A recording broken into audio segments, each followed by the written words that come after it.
Do we have a workbook for grants for churches and pastors? I think we do, sir.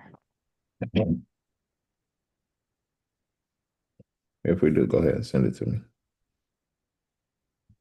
Okay, sir. Give me 1 second.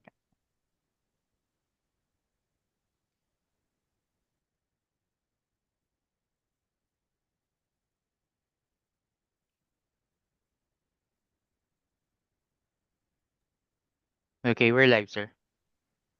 All right. Hey, how y'all doing? Is everybody all right? Come on in, come on in. Like and share. I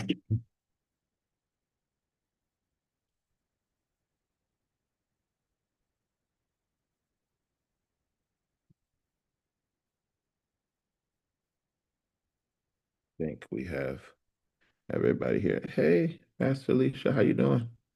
I'm good. How are you? I'm doing awesome, amazing. Awesome. Is it hot down there? Yes, sir, it is.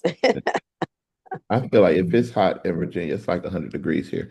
If it's hot here, I can't imagine what it is in the South. Yeah, it's been into the 102. Oh, Jesus. That I is stay in the crazy. house. I'll be in Virginia next week, though. Yeah, yeah, yeah. You'll be here for the Jesus Girl Summit. Yes, sir. Yes, sir. Dr. Lacey told me about it. Yeah, that's good. We'll be glad to see Yes, sir. you. How you doing, Sister Gates?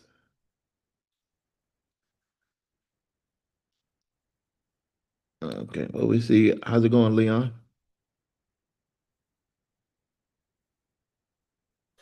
How you doing, Coach? I'm doing amazing, doing awesome. How about you now? Man, it's wonderful to see you. I've been out of the loop for a little bit, but I'm back. It's been a while. I smiled a little when I saw your name. Oh man, likewise. Every time I see your face, I appreciate you and the whole community. It's But beautiful. that's good, good, good. But we about to get into some good trouble today. Yes, sir. Yes, sir. I Hello, just told Jennifer. my pastors. Oh, I apologize. I Oh, just told go my ahead. pastors I was about to work on some things for us. So Oh, that's good. That's yes, good. sir. We as we go through the week, we're going to go over different departments and how you can write grants for different departments of the stuff the church is already doing. Yes, sir. And so you can tell them to come. And it's also broadcast live. So if anybody else, they can't ask questions like you all, but if anybody else, they can at least watch. Yes, sir. I did. I invited them out, but they were busy. But I told them I got it. So that's all.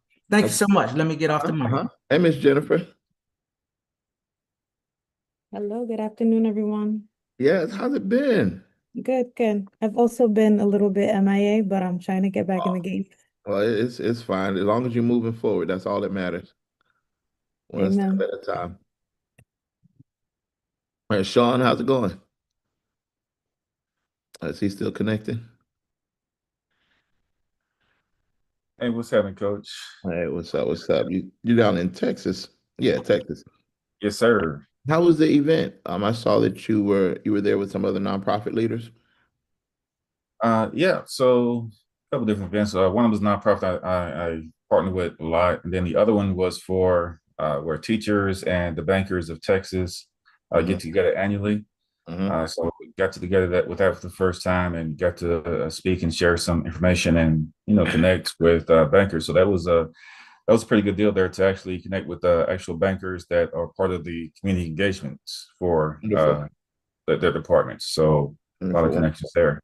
You should if you didn't already, you can take the research paper we did for your statement of need when we did your power pages, Mhm. um, and publish that as an official paper and distribute it to your group. So like the people on Facebook might not read a white paper, but your audience in the banking industry, in the financial industry, and on LinkedIn, they will. And it helps you establish authority in that area. So not Okay. just a money manager, not just a banker, not just a person that understands finance, but a thought leader. And that separates you and your program from everybody else. Gotcha. Yep. So just take it and publish it and put it on. Appreciate that info. All right. All right, y'all. Well, Um, good afternoon, good evening, wherever you are. This is our lunch and learn. I don't know what I'm gonna call it. I guess I'll call it lunch and learn. I just started last week, but I wanted to do some free trainings throughout the week for people that needed some information about things, some strategies on grants. And so this week we're going to be talking about grants for churches. I think last week we talked about grants for for-profit businesses. This week we're going to be talking about grants for churches. And so I did a workbook for you all. So you'll be able to get that. Mark is getting it for me. But for right now, let's talk about how the church can qualify for grants. There are lots of things that the church does, but they're not grant fundable simply because they're not described the right way. It's not that the church isn't doing things. It's not that the work isn't getting done. It's just that they hadn't described them. And so over the course of this week, we're going to look at the top 5 most popular church auxiliaries and how we can frame those in grant fundable language, and then where you can get the money from for those grants. So number 1 is youth ministries. Number 2 is health ministries. Number 3 is outreach ministries. Number 4 is educational ministries. And then number 5 is outside education. So there's education when you're educating the people that you're around. And then there are other educational resources that I'm going to talk with you about. All right. So when you think about youth ministries, your youth ministries can be a vacation Bible school. Sometimes the youth ministry can be the Black History Month program. Sometimes the youth ministry does camping trips. Sometimes the youth ministry does after school programs.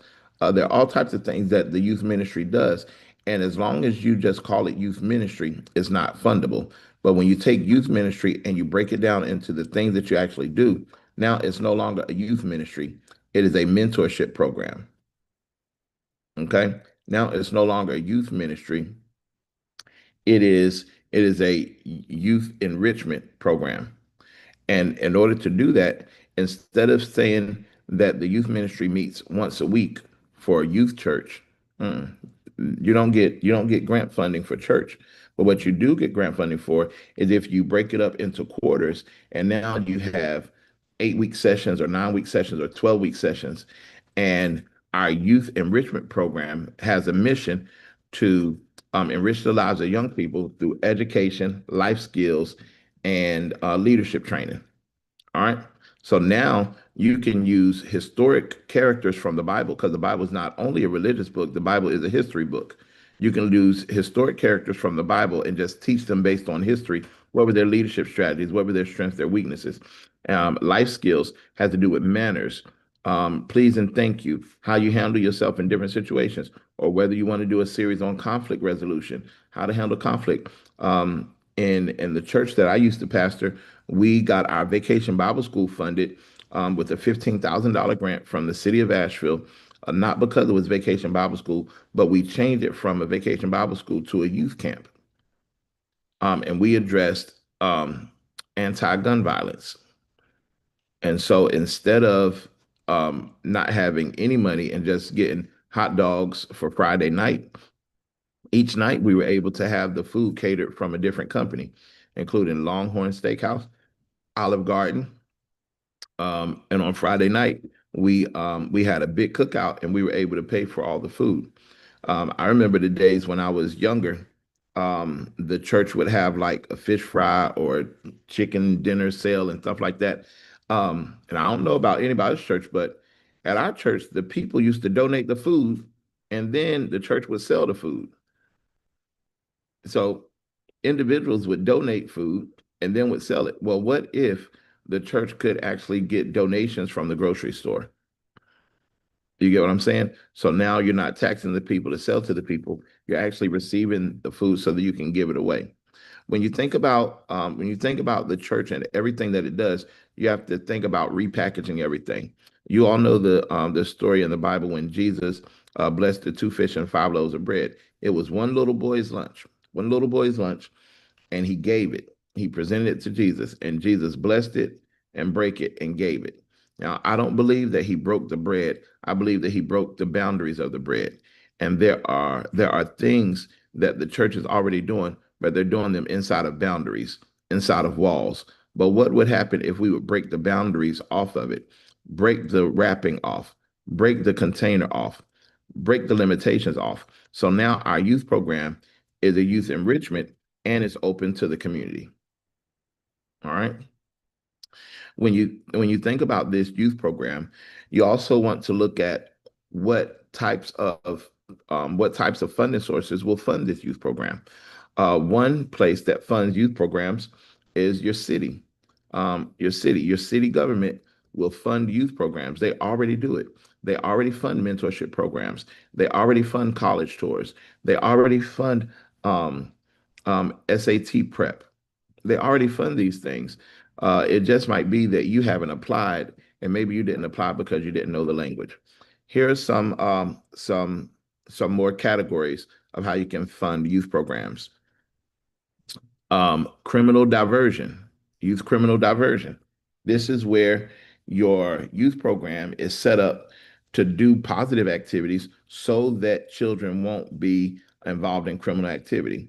In the city of Baltimore, which is where the midnight basketball started with the police, they started because they were looking for ways and strategies on how to they were looking for ways and strategies on how to decrease youth criminal activity. And so they realized that lots of youth got in trouble on Friday night. And so they created midnight basketball. And so that became a grant funded activity. AAU, I mean, y'all have AAU teams in your community. Those can be grant funded, but most of them are not because they have their commissioners and then they have all of the people from the low to moderate income neighborhoods, and everybody scratching together to come up with their dues and pay for the costumes and the uniforms, et cetera. And they're having spaghetti dinners, et cetera, like that. But that AAU team, what if the church could sponsor the AAU team and the church could raise the money for it? If the church has grass, they could practice on the church grass. If the church wanted to be the ambassador for them, you could be the ambassador, and you'll raise money for health and wellness. One health and wellness for recreation, and all you have to do is instead of saying it's the AAU team, to say it's community recreation. And because most of them are Black and brown students anyway, the research shows that African Americans are disproportionately affected by hypertension. The research shows that Black and brown people are more vulnerable to chronic illness. The research shows that low-income environments are prone to childhood obesity. And so you use that as your problem statement, and then you talk about the thing that you're going to do. What are you going to do? We're going to teach recreation. We're going to engage them in recreational activities 4 days a week. We're going to teach leadership skills. We're going to teach group team building skills. All of that helps you navigate the grant application. All right. So when you look at where these grants come from, your city has grants. Your city, if you contact your city's community economic development and just ask them, do they have any grants for youth programs? And they'll tell you outright. You can look on their website, but if you look on their website and you don't see anything right then, you might think that they don't have anything year round. That's not how it works. They might not be advertising it right now, but it's going to come up in the future. Number one, you can ask them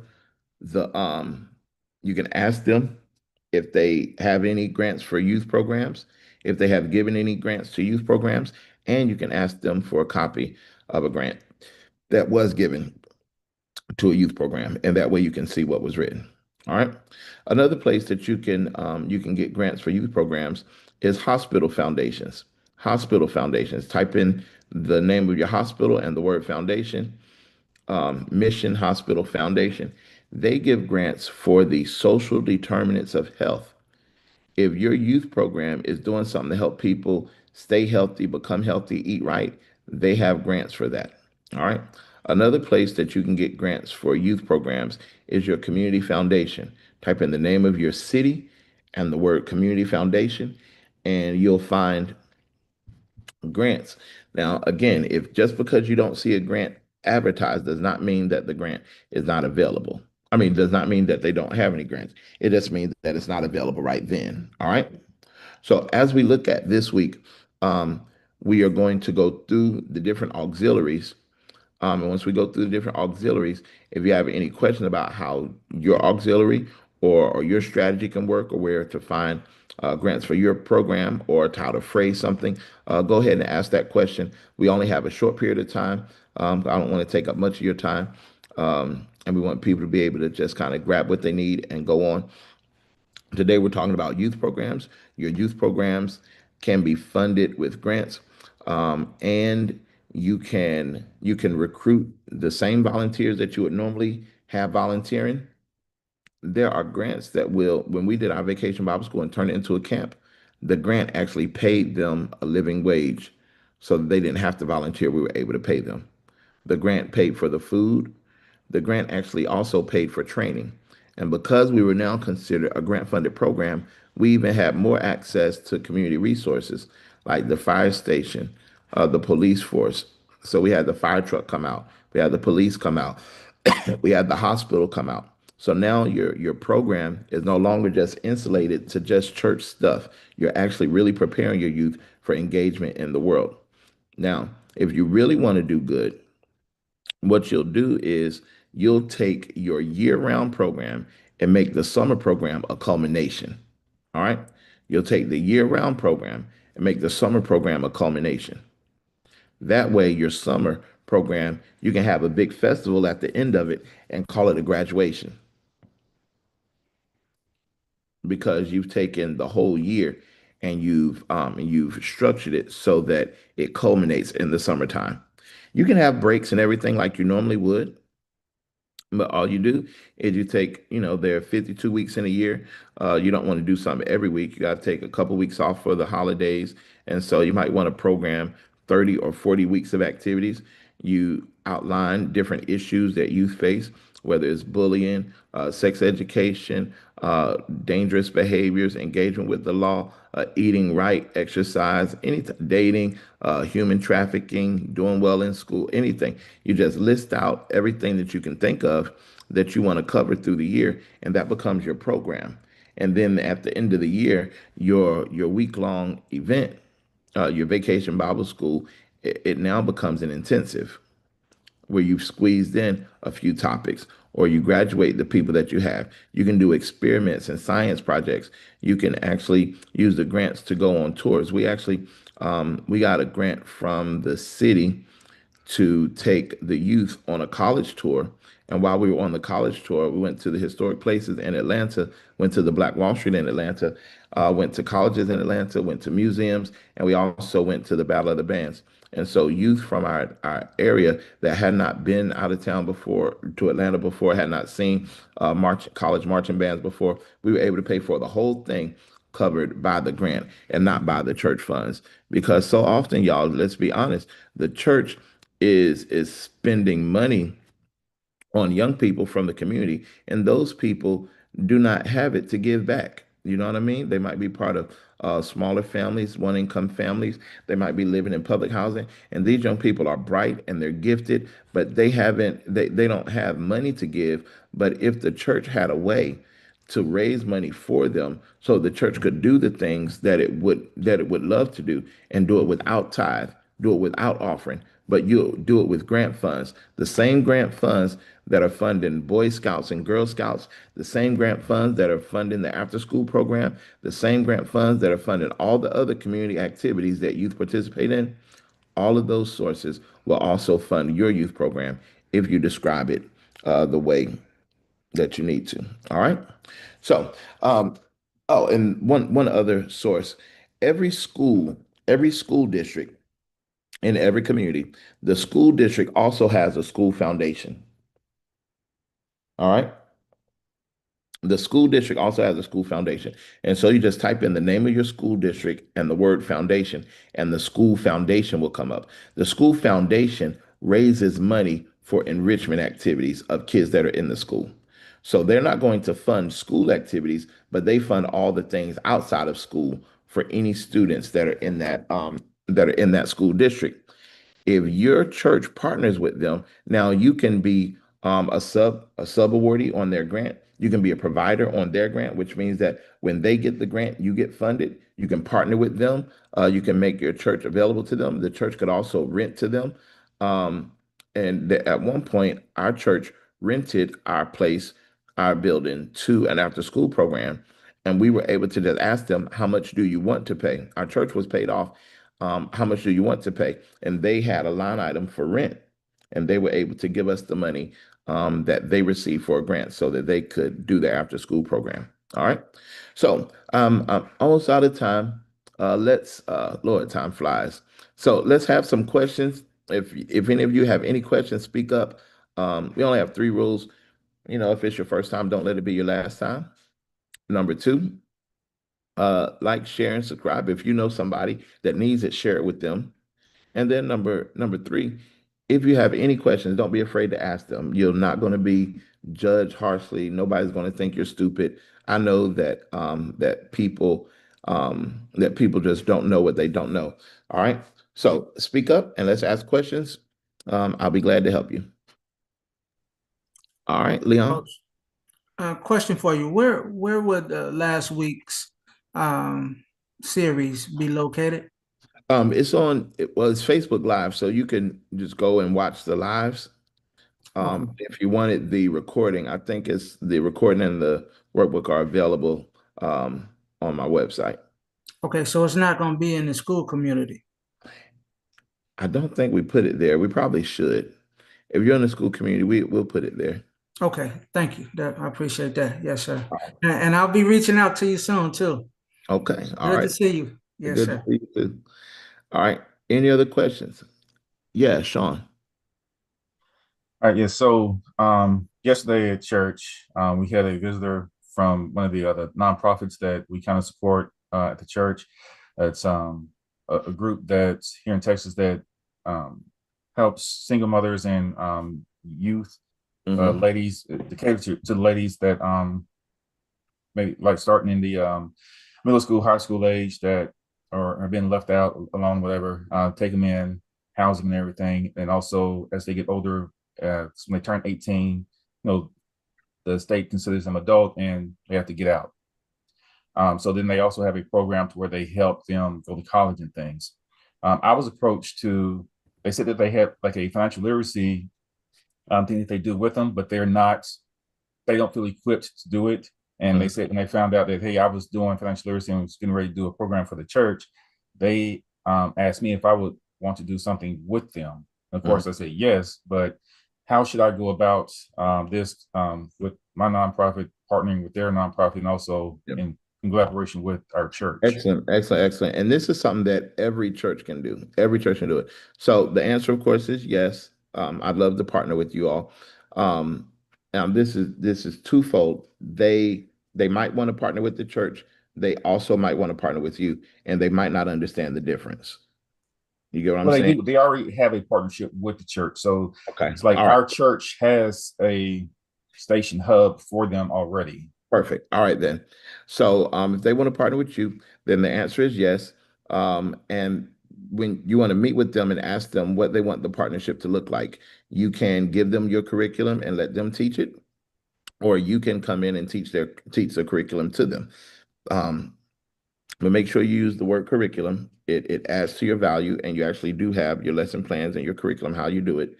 And you want to ask them, do they have any funding available to cover the cost? That is not unusual. It's not an unusual ask. All right.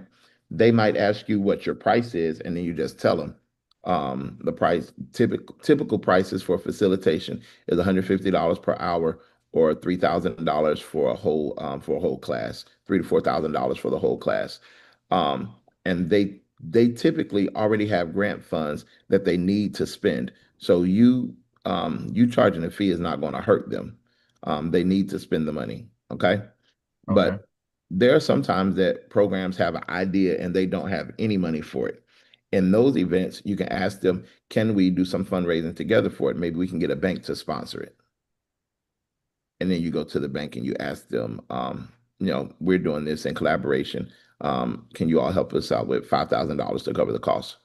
the bank will probably want to come and present. They'll probably want to tell the families about their checking accounts, et cetera, which is perfectly fine because if you're teaching financial literacy, whether it's to young people or old people, they need to know it anyway.